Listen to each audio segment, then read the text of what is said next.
এতে তেল লাগে না, বিদ্যুৎ লাগে না, এতে ডিজেল লাগে না।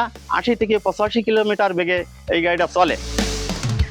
কৃত সন্তান শেখ ফারুক হোসেন ফারুক তেলবিহীন ওই ইঞ্জিন চালিত গাড়ি চালু করেছে, যা তেলবিহীন ছাড়া চলবে। এটা এটা বাংলাদেশের ইতিহাসে বিস্ময়কর ভূমিকা পালন করবে। এই গাড়ি বিভিন্ন জায়গা থেকে অনেকে আসে তারা দেখার জন্য এবং ক্রয় করার জন্য। যেরকম আমি সেদিনকে দেখলাম যে ওই চরমনাই সাহেব রবিউল ইসলাম তিনি ক্রয় করবে ওনার নিজস্ব মাদ্রাসার জন্যে, চালানোর জন্য, এখান থেকে ওখানে যাওয়ার জন্য এই গাড়িটা তার জন্য বিশেষ প্রয়োজন। সে এখানে এসে দেখা। এই প্রযুক্তি যদি বাংলাদেশ সরকার গ্রহণ করে তবে বিশ্বে অনেক এগিয়ে যাবে আশা করা যায়, আমি মনে করি। প্রাইভেট কারটা আমি নিজের উদ্ভাবনে তৈরি করেছি। এতে তেল লাগে না, বিদ্যুৎ লাগে না, এতে ডিজেল লাগে না। এই গাড়িটা আমি তৈরি করেছি।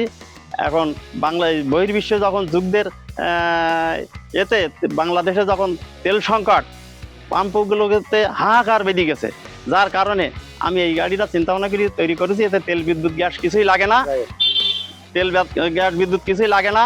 আমি এটা তৈরি করেছি। এটা 60 ভোল্টের একটা ব্যাটারি আছে, 60 ভোল্টের মোটর আছে, আর নিজস্ব প্রযুক্তিতে এর ইঞ্জিনটা তৈরি করা। এই গাড়িটা ৮০ থেকে ৮৫ কিলোমিটার বেগে এই গাড়িটা চলে।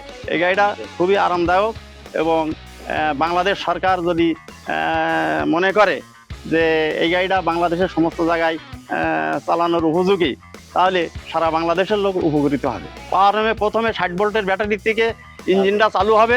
ইঞ্জিন চালু হওয়ার পরে ওই ইঞ্জিন থেকে আবার ওই ব্যাটারি চার্জ হবে। ব্যাটারি চার্জেই গাড়ি অল টাইম চলবে, এর কোনো টাইম টেবিল নেই। একটু আগে এই গাড়িটা শ্যামনগর থেকে ফিরে এই আমার এই বাড়িতে এখানে ফিরে গিয়েছে এই গাড়িটা। ৮০-৮৫ কিলোমিটার বেগে এই যে, আরও ভালো রাস্তা হলে আরও গতি বেশি হবে। হ্যাঁ, এবার বেরুন।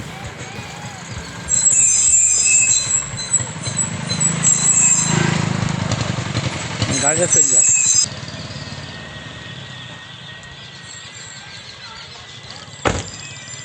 সামনে আসেন। হ্যাঁ।